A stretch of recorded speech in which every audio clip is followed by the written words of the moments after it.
అందుకే సృష్టి స్థితి లయ యందు తండ్రి పాత్ర కన్నా తల్లి పాత్ర గొప్పది. అందుకని వేదం అంది మాతృదేవోభవ, ముందు నమస్కారము తల్లిదే.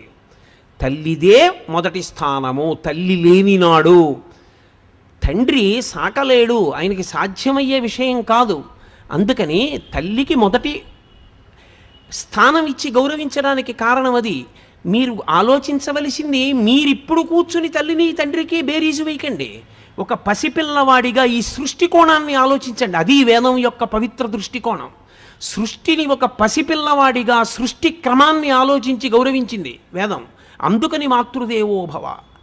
అమ్మ చేత్తో పెట్టిన అన్నం ఏదో అది అమృతం. అందుకే ఉపనయనానికి కూడా మాతృభిక్షయే. మొట్టమొదట భిక్ష పెట్టేది అమ్మే పెడుతుంది. భిక్షాపత్రికనిచ్చెను యక్షేషుడు వామనునకు అక్షయమనుచున్ సాక్షాత్కరించి